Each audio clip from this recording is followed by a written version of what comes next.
మన ఇళ్ళలో చూస్తాం కదా చాలా మంది ఇళ్ళలో వరుసగా గోడలకు అన్ని దేవతలు ఉంటాయి. ఒకరు కాకపోతే ఒకరైనా కరుణించకపోతారా, ఈ పేదరికం తీసేయకపోతారా అని అట్లా వాళ్ళకి ఏం చెప్తారు? ఇట్లా ఇన్ని ఫోటోలు ఏమీ అక్కర్లేదండి. ఇందులో మనం ఏ దేవతను పూజించాలి అన్నది కూడా మన కులదేవత కానీ, మన గ్రామ దేవత కానీ, మన ఇష్ట దేవత కానీ ఎవరో ఒకళ్ళని వాళ్ళని గట్టిగా పట్టుకోవాలి, వాళ్ళ తత్వం తెలుసుకోవాలి. అందుకనే మన విగ్రహారాధనలో చాలా గొప్ప విషయం ఏంటంటే, వినాయకుడు ఉన్నాడు, శుక్లాం వరధరం విష్ణుం శశివర్ణం చతుర్భుజం ప్రసన్నవదనం ధ్యాయేత్ సర్వ విఘ్న ఉపశాంతయే. శుక్ల అంబరధరం అంటే తెల్లటి వస్త్రాలను ధరించిన వాడు, శుక్లాం వరధరం విష్ణుం, విష్ణు అంటే సర్వవ్యాపితమైనటువంటి వాడు, చతుర్భుజం 4 భుజాలు కలిగి ఉన్నవాడు. ఆ 4 భుజాల్లో ఆయన ఏం పట్టుకున్నాడో ఆయన ఇచ్చేది అందులోనే ఉంటుంది. ఇప్పుడు ఉదాహరణకి అమ్మవారు ఉంది, ఈ 5 బాణాలు, పూల బాణాలు, చెరకు విల్లు, అమ్మవారి యొక్క చిన్ముద్ర, లేకపోతే పాశం, అంకుశం, ఇవన్నీ ఎందుకుంటాయి?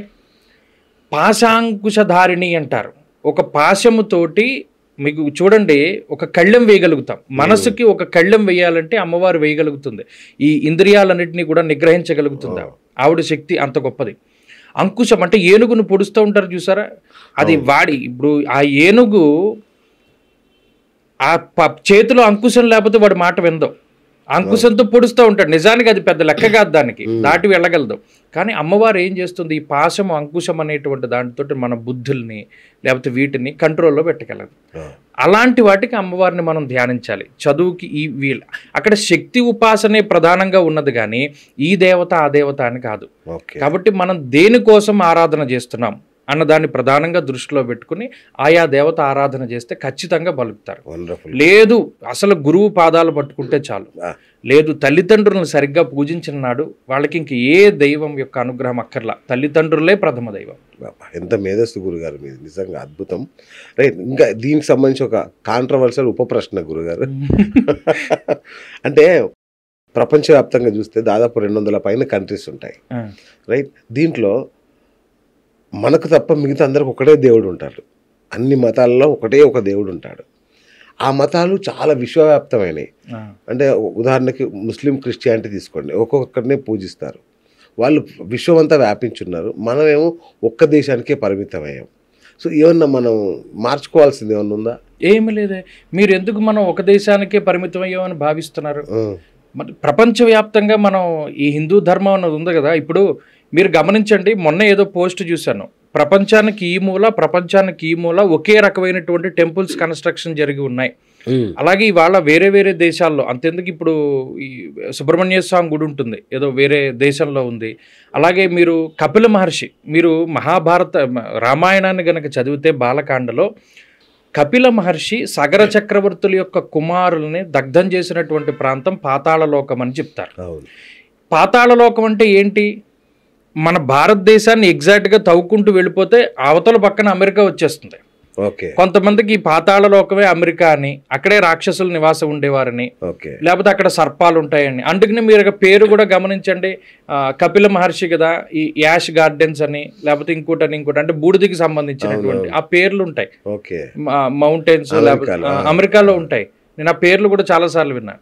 అలాగే సంకల్పం చెప్పుకోవాలి, అక్కడ సంకల్పం చెప్తారు. ఇప్పుడు మనం భారతదేశంలో చెప్పాలంటే మేరోహో దక్షిణ దిగ్భాగే శ్రీశైలస్య ఈశాన్య ప్రదేశే కృష్ణా గోదావరియోర్ మధ్యప్రదేశ్ అండ్ అలాగే వాళ్ళు చెప్పాలి అంటే క్రౌంచపట్టనే అని కొంతమంది చెప్తారు, మేరోహో ఉత్తర దిగ్భాగే అని కొంతమంది చెప్తారు. ఇలా కొన్ని సంకల్పాలు కూడా అందులో ఉంటాయి.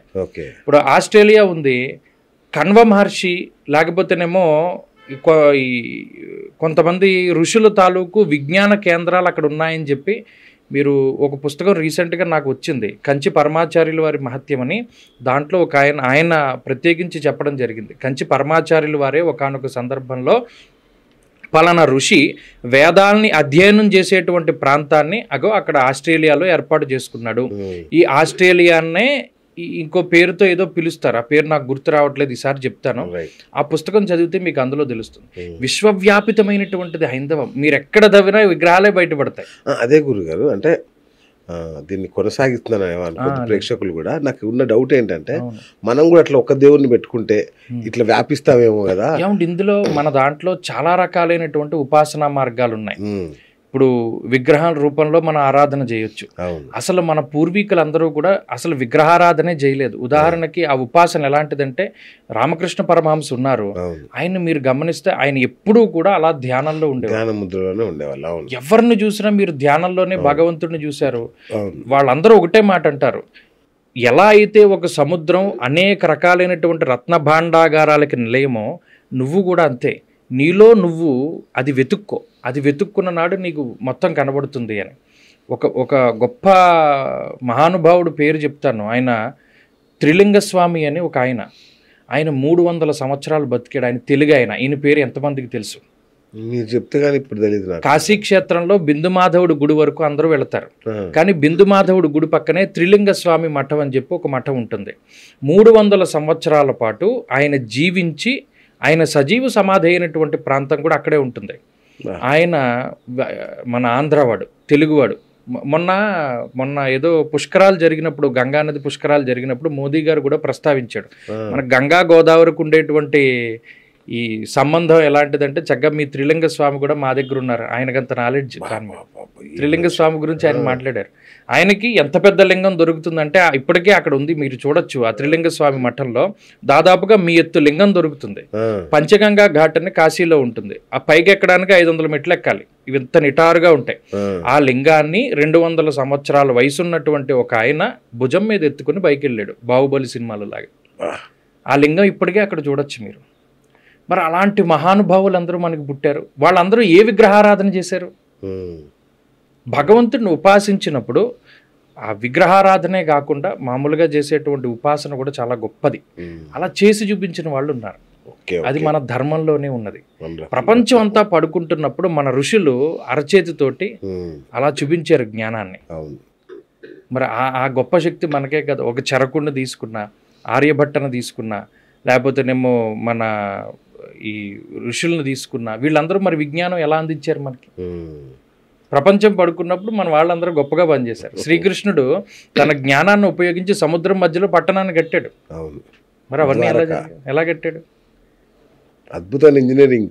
అది ఇప్పటికీ మన వాళ్ళకి తెలియదు.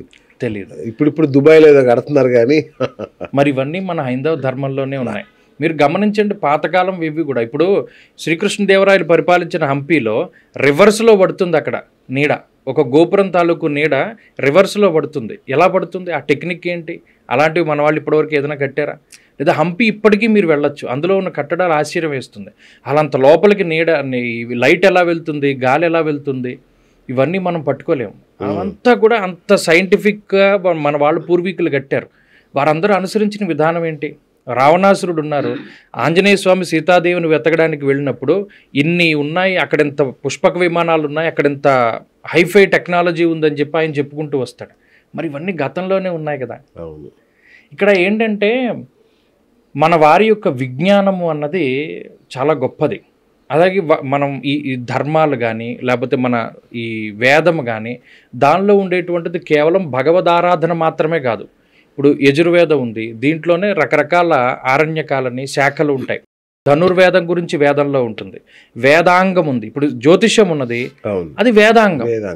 శిక్ష, వ్యాకరణం, ఛందస్సు, జ్యోతిషం, నిరుక్తం, కల్పం, ఇవన్నీ కూడా వేదాంగాలు, షడాంగాలు. మరి దీంట్లో వ్యాకరణం ఉంది, లిటరేచర్ ఉంది. మరి వేదంలో మీరు ఇంకా చెప్తే నమ్మరు, ఒక రావి చెట్టు యొక్క ప్రాధాన్యత గురించి కూడా ఉంటుంది. మీరు ఎప్పుడైనా విన్నారో లేదో. మరి మనం వాళ్ళ యొక్క సైంటిఫిక్గా వాళ్ళకున్న పరిజ్ఞానం గమనించండి.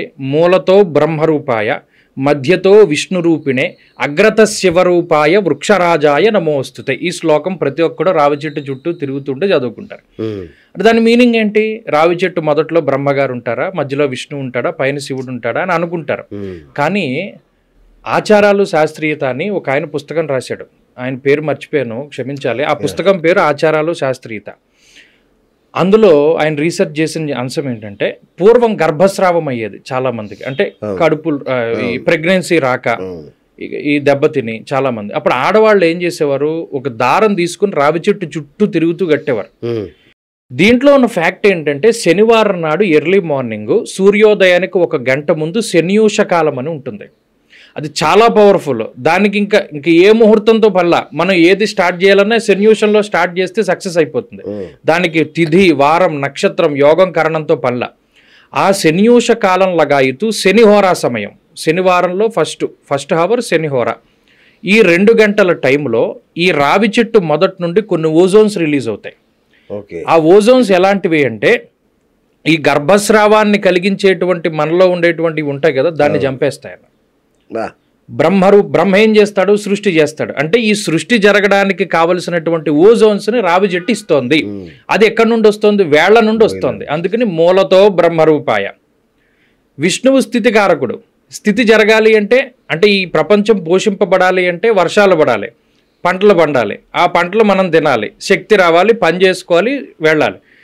సృష్టి రావడానికి మనం చేయవలసినటువంటిది ఏంటి, యజ్ఞయాగాది క్రతువులు చేయాలి. పర్జన్యలు అంటే మనకు మంత్రాలు ఎక్కువగా పర్జన్య శాత్ అని కనబడుతూ ఉంటుంది. పర్జన్యలు అంటే మేఘాలు వర్షించాలి అంటే ఇక్కడ నుండి యజ్ఞయాగాది క్రతువులు చేయడానికి రావి సమిధలను ఎక్కువ వాడతారు. రావి పుల్లలతోటి చేసినటువంటి హోమం వల్ల, ఆ పొగ పీల్చడం వల్ల మన మైండ్లో పిట్యూటరీ గ్లాండ్ అని ఒకటి ఉంటుంది. ఇప్పుడు ఆడవాళ్ళలో థైరాయిడ్ కానీ గర్భస్రావాలు కానీ ఇవన్నీ ఎలా నివారించబడతాయి, దాన్ని వినాల గ్రంథి అంటారు తెలుగులో, ఇంగ్లీష్లో పిట్యూటరీ గ్లాండ్. ఈ రావి పుల్లలతో హోమం చేసిన వాళ్ళందరికీ పిట్యూటరీ గ్లాండ్కి సంబంధించిన దోషాలు పోతున్నాయి. స్థితి ఎలా జరుగుతోంది, ప్రపంచం ఎలా పోషింపబడుతుంది, రావి చెట్టు కాండము మధ్యతో విష్ణు రూపిణే, దాంతో హోమాలు చేయడం, యజ్ఞయాగాది క్రతువులు చేయడం. అగ్రత శివరూపాయ, శివుడు లయం చేస్తాడు. మరలా ఇదే రావి చెట్టు చిగుళ్లలో గర్భస్రావాన్ని కలిగించేటువంటి కొన్ని ఔషధాలు ఉంటాయి, ప్రెగ్నెన్సీని తీసేసేటువంటిది. ఆ 3 లక్షణాలు కలిగి ఉన్న ఏకైక వృక్షం ఏదైనా ఉంది అంటే అది రావి. అందుకని దాన్ని వృక్షరాజము అన్నారు.